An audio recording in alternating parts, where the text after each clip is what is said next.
Yo, what's going on, guys? So we're back with another video. Today, me and my girlfriend are out here. Show yourself. Turn around.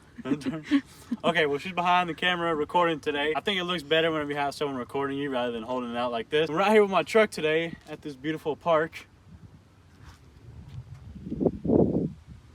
Today, we're going to be doing 5 reasons to body lift your OBS Ford. I'm going to go more with the 2-wheel drive, but this is going to kind of go to 4-wheel drives too. So just the OBS style twin I-beam suspension is what I'm basing the body lift off. I don't know what the title's going to be. That's what we're going on. So first things first, in my opinion, is whenever you body lift these trucks, if y'all don't know about these, they have terrible camber whenever you suspension lift them, which is just a pain in the ass. Nobody likes camber. Nobody likes dealing with camber unless it's on a little Mazda or something. For a truck, it looks ugly. It's dumb. There's no reason to have it.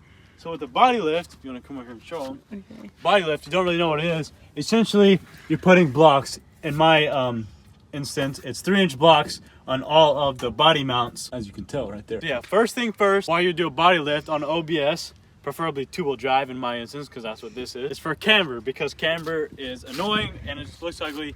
I have a 6-inch suspension lift on here as well, but if you can tell now, the tires are pretty dang straight up and down. They're not too bad at all. One of them has a little bit of negative. One of them actually has more positive than the other one. Overall, we got it figured out pretty good. It took a while. If you don't want to deal with it, do a body lift. So boom, that's reason number 1 to body lift your OBS. No camber. It changes the geometry of your truck, but not suspension wise, which is what everyone hates. So the second reason would be more of a lift. Why would you not want to lift? Like I said, mine's 3 inches of lift. So it's more lift for cheap, I guess is what I would call this reason. More lift for cheap. I think it was like 150 bucks. Not bad at all for 3 inches of lift.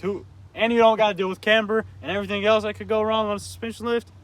Count me in. As y'all can tell, this is 9 inches of lift, but I'm about 5'4". If you want to scoot back a little so I can see how I am to it. About 5'5" on a good day. And it's pretty tall compared to me. It's kind of almost to my waist here. The 3-inch body lift actually did a lot more than what I was expecting.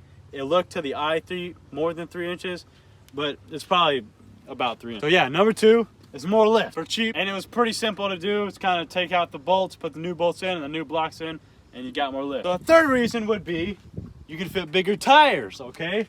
Why wouldn't you want bigger tires on your truck? And you got a truck, that's what you got it for. Now, if you have a suspension lift and you want more lift on your OBS without doing a big suspension lift, this is definitely the way to go, because if you have one of these trucks, you know, as you reverse, it cambers even more, which kind of allows the whole body to roll. So these are 33-inch tires right here with like negative 49 offset or something, plus 2-inch spacers. So in all, what would you say, a 12 wide or something? It's not actually 12 wide, but that's how far the tire is out. The second I put spacers on this thing, I started rubbing really bad on my fenders to where I don't know if you can see if she's showing it good enough, but where I had to hit this with the hammer, and we kind of like did some kind of painting on this plastic or whatever, but I don't know if you can see what I was rubbing like right there. Once I put the 3-inch body lift on it, it took care of that problem. I have not rubbed once since I put the body lift on, so it was definitely a good idea. So it's a 6-inch lift or 9-inch lift now on 33s. Before, when I had the 6-inch lift on 33s, it didn't rub really until I put the 2-inch spacers on it.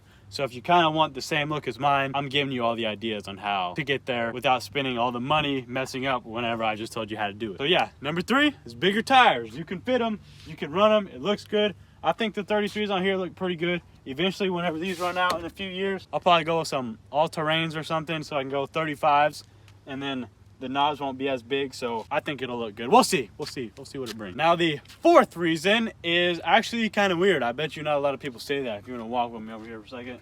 In my opinion, it's much easier to fix things. If you got an old truck and you just got it and you want some lift on it without doing suspension lift, you want to go with the body lift, but your fuel tanks are crap and they're moving gas from the front to rear tank and everything else, now you can get to them easier. So I'll take the camera real quick so I can show you what I mean. Look at this.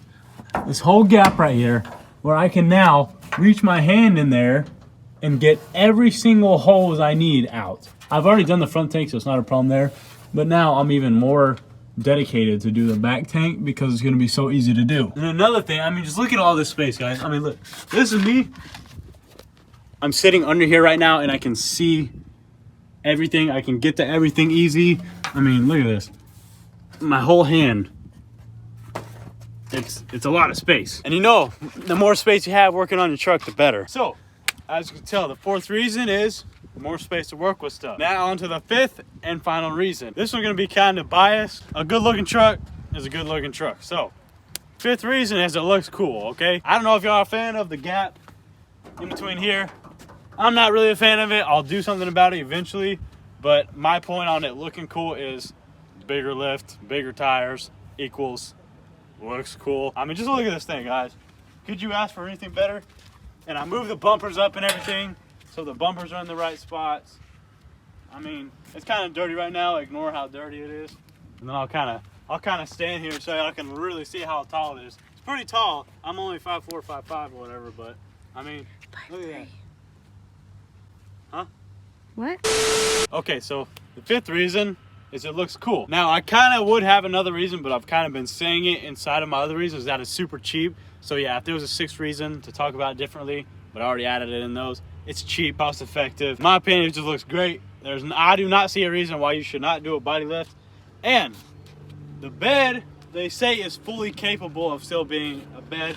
It's still fully capable of being a truck. I use this truck to work, my daily driver, work truck, you name it, show truck, it's all the above. I was pulling my trailer around yesterday, no problem. I know body lift don't really have anything to do with that because my receiver hitch is onto my frame, but still, it's said to be solid. I guess we'll see when I start loading stuff in the back of here, see how much the body lift can take. Okay guys, so I think I was gonna go ahead and wrap up this video. I just wanted to make a quick 5 reasons to lift your OBS truck body lift. I hope y'all guys did enjoy this video. If you did, make sure to drop a like. If you want to see more things about this truck that I haven't already made a video about, drop it down in the comments below and I'll make sure to get on it. Like I said, hope you guys did enjoy this video. If you did, make sure to drop a like if you haven't already. Subscribe if you're new. And I will see y'all in the next one. Peace out.